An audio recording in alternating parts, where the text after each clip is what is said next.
I cannot afford to lend money to an incompetent craftsman drowning in debt. He must repay the full $500,000 by the end of this month. A new loan officer named Wilson, a woman, arrived at my office. I've been a craftsman for 35 years, and she immediately demanded the termination of the loan and the repayment of $500,000 in full. Lending money to an old woman working in an office on the brink of collapse due to debt doesn't ensure repayment. It's better to pay it all back while you're still alive. Wilson's extremely rude behavior made me explode with anger. Got it. Paid back the $500,000 in full, right? I said. Fine, but you'll regret this, I added. When I promised to repay the $500,000 in full, Wilson burst out laughing, holding her stomach, as if a lousy banker like me will definitely regret this. I declared my retaliation against Wilson in a low voice, but it seemed she didn't hear it. I ignored Wilson, who continued to laugh loudly. My name is Smith, and at the age of 60, I am still active as a gardener. I started working as a gardener 35 years ago at Smith Landscape Design, a company I now run as president. After graduating from high school, I joined the company that my dad was managing at the time. Becoming a skilled gardener takes many years as it requires artisan skills. I was first allowed to handle a job alone at the age of 25, and exactly 10 years ago, I took over as president when my dad, the previous president, was diagnosed with stomach cancer. Once it was common for houses to have gardens, but with the changing times, the number of condominiums and apartments has increased, and the demand for gardeners has decreased. But neither my dad nor I have ever thought of quitting our jobs. Even today, a certain number of people live in houses with gardens. Many of them are elderly and find it difficult to tend to their gardens due to back pain and unsteady legs. Our business had declined temporarily, but as rival landscaping companies continue to close, we no longer lose customers to other companies. I want to continue developing the business as a landscaping company loved by the community. At 60, I'm older, but I'm still active and will continue to be. I'm determined to stabilize the business so that my children can confidently take over when I no longer can work. That was my resolution. Then, one day, a banker named Brown appeared at the office of Smith Landscape Design, which I run. Brown has been our loan officer since the day when my dad was president. I'm sorry to say this on a personal note, but I've decided to retire. I am very grateful for all the support Smith has given me. My successor will be Wilson from our bank, Brown said politely, standing next to a woman who appeared to be in her 20s. A young female banker named Wilson greeted me briefly. Thank you. I eagerly anticipated the opportunity to collaborate with Wilson. However, when I greeted her, Wilson remained unresponsive. Our conversation transitioned into small talk with Brown, and I didn't exchange a single word with the new officer, Wilson. She was young, so perhaps she hadn't yet mastered the expected manners of the business world. Nevertheless, I couldn't shake the concern about entrusting our finances to someone like her. Shortly after the banker handling our account retired, Wilson paid a visit to my company's office. Hello, I'm Wilson from Trust Bank. My boss instructed me to visit customers, so here I am to greet you, she said. I was taken aback by Wilson's attitude, rendering me momentarily speechless. Was it customary to inform a client that you're visiting because your boss said so? Thank you for taking the time to come here, I managed to reply, though my forced smile likely conveyed my underlying feelings. Wilson responded with an annoyed look. What's with that tone? Are you implying that I shouldn't have come? She retorted. No, it's not that. It's just unusual to hear someone so frankly state that they're visiting a client because their boss told them to, I replied, irritated by Wilson's presumptuous attitude. I was just stating the facts. Anyway, I'm busy. I don't have time to waste on meaningless things like this. She abruptly ended the conversation and left. In all my 60 years of life, I had never encountered someone so rude. After Wilson departed, I was so stunned that for a moment, I questioned if it had all been a dream or an illusion. Within a week, Wilson visited our office again. As soon as she arrived, her face flushed with anger as she began yelling at me. "You apologize to me right now. If you offer a profound apology, I won't involve the police. I'll settle this matter without their intervention." "I'm sorry," I uttered, taken aback by her sudden outburst. "I have no idea what you're talking about. Can you please explain?" I admitted, utterly perplexed by her accusation. I had no clue what she was referring to. "Don't play dumb. An employee of yours demanded $100,000 from my grandmother for unsolicited garden maintenance and told her to transfer it to a specified account," Wilson accused. I was shocked to hear this accusation against our employee. But upon reflection, our company only deals in cash payments. We would never have our customers transfer their money to a certain account.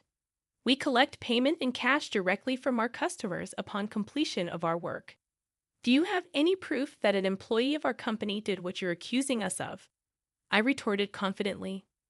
Wilson responded with equal force. "My grandmother clearly said that someone named Williams from Smith Landscape Design called her. She was deceived and paid $100,000. You're the president, right? Take responsibility. We have 80 employees, including gardeners, apprentices, sales, and accounting staff. But I was sure there was no one named Williams in our company." "Please give me a moment to check," I requested, returning to the office. Upon returning to Wilson with the employee roster, I stated, "Due to privacy concerns, I can't show you this, but I have confirmed that there is no one named Williams in our company." "Oh, I see. You're determined to deny your responsibility. If that's how you want to play it, I'll think of a good strategy. You better be prepared," Wilson warned before leaving. I wondered what she was planning, her face haunting me whether I was awake or asleep. A few days later, Wilson came to my office again. "I have no money to lend to a useless craftsman buried in debt. Pay back the full $500,000 by the end of this month," Wilson demanded as soon as she arrived at the office. It didn't seem like the bank's directive. Could this be her own decision? "Why do you think our office is in deficit? And why is it necessary to repay the full loan amount this month? Please explain," I calmly requested. Despite my composed request for an explanation, Wilson continued with disrespectful words, smiling condescendingly. "An old lady as the president, of course you're in the red. Moreover, there's no demand for landscaping nowadays. Better pay it all back while you're still alive," she sneered. Then Wilson whispered something even more shocking in my ear. "Well, that's just the official reason. If you pay back the $500,000, 5 times the $100,000 your company supposedly cost my grandmother, I'll let this go." At Wilson's outrageous behavior, my anger exploded. "I get it, paying back $500,000 in full, right? Fine, but you'll regret this," I conceded, agreeing to repay the $500,000 in full. Wilson burst out laughing, as if the one who would regret it was me, an old lady. "Can you even pay back $500,000 in full? You'll only be laughing for now. A terrible bank like you will definitely regret this," Wilson jeered. I declared my retaliation against Wilson in a low voice, but it seemed she didn't hear me. I ignored Wilson, who continued to laugh loudly. The next day, I called the bank and spoke with the customer service representative. "Hello, I'm Smith. Thank you for your usual support. Could you please tell your loan officer, Wilson, to stop coming to my office? It's causing us trouble," I requested. "I'm terribly sorry. The branch manager will head over to your place immediately," the representative responded before apologizing. As the representative was about to hang up, I overheard someone nearby, perhaps another bank employee, saying something about Wilson again. How many times has it been now? This implied that Wilson might have been repeating similar actions with other clients. Stepping outside the office, I found Wilson waiting for me. "Oh, there you are, old lady. Hiding won't help. If you don't want to be reported to the police, sign these papers right away," Wilson demanded aggressively, presenting documents to terminate our loan agreement. "Is this the bank's decision or just yours?" I questioned. "My opinion is the bank's opinion, obviously. Anyway, a fraud like you has no right to complain. Just sign it," Wilson insisted. I just called the bank. The branch manager is on his way, and I'll sign it then, I replied. Wilson's face suddenly turned pale. What? Why did you call the bank?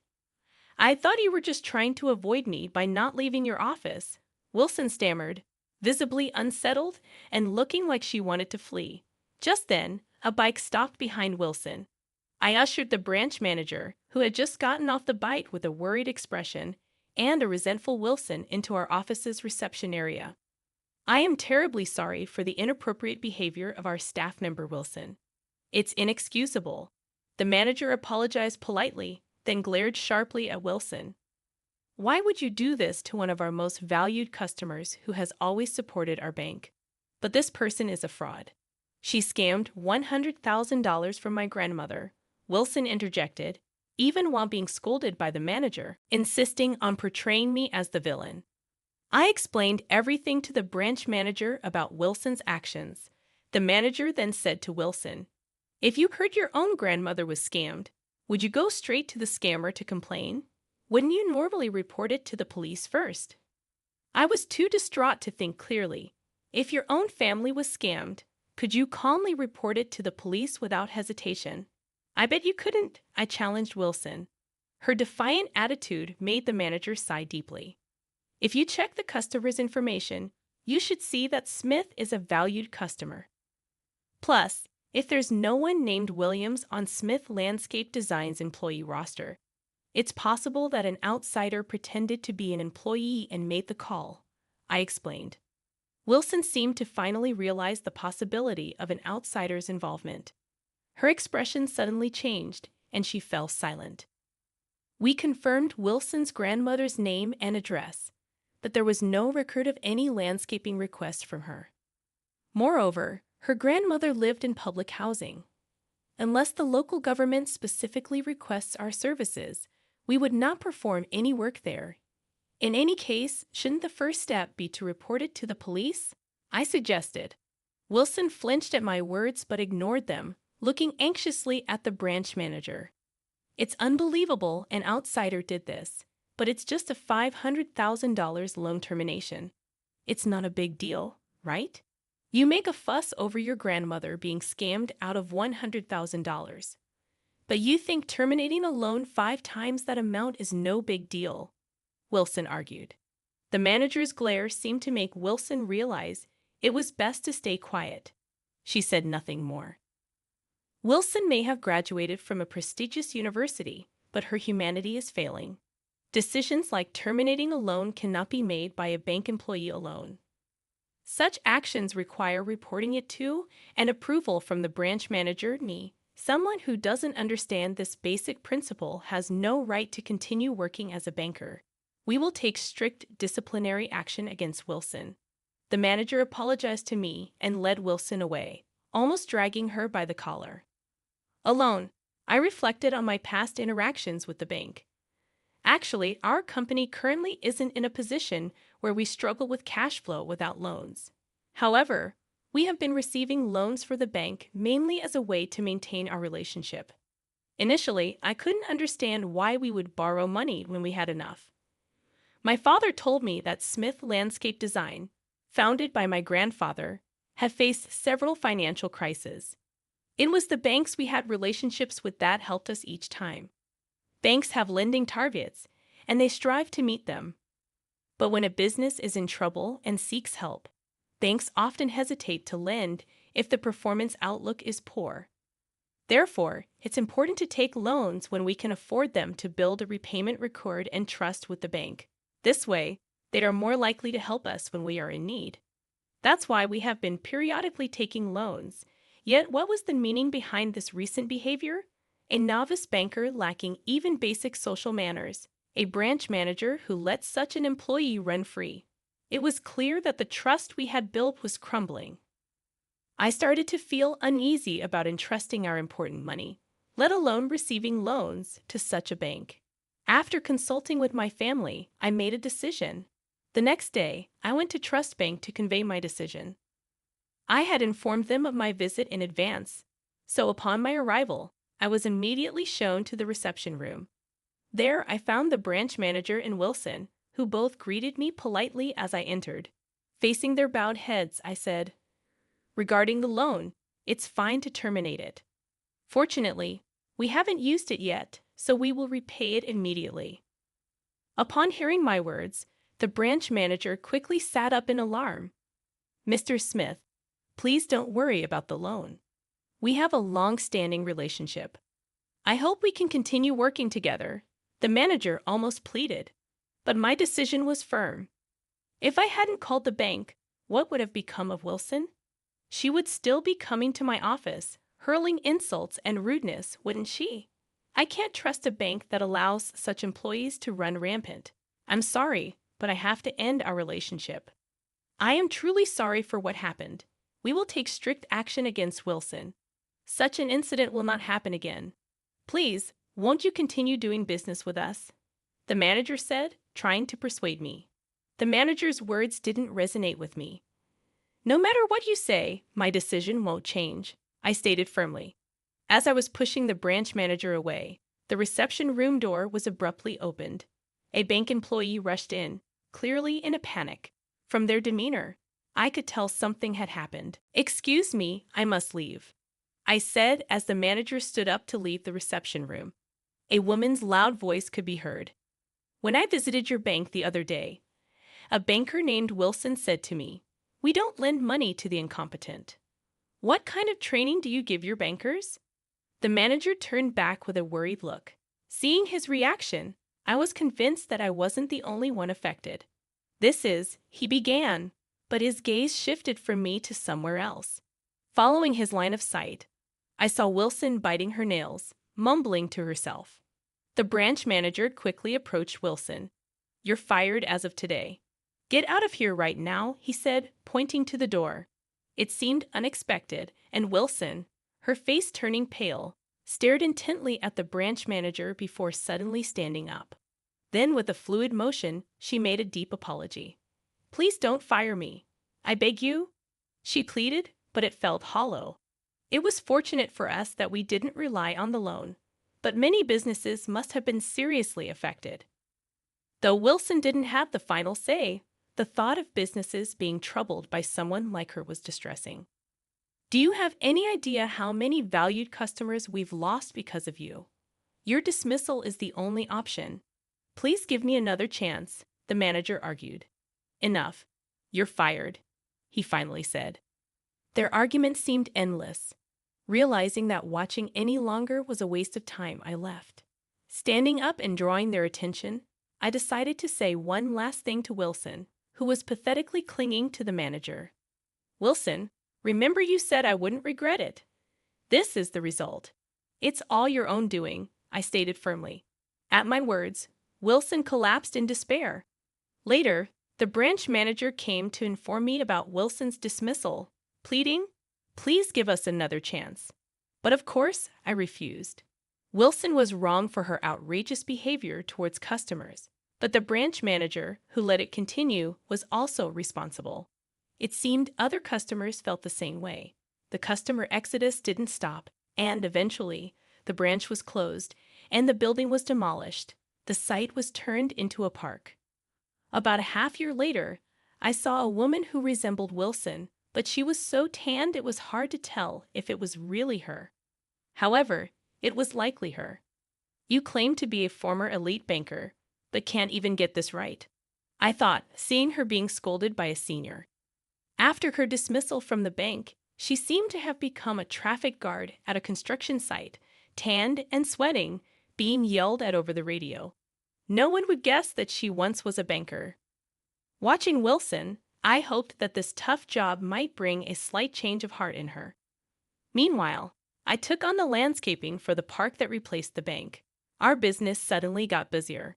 People seeing our Smith landscape design truck parked during work led to an increase in requests.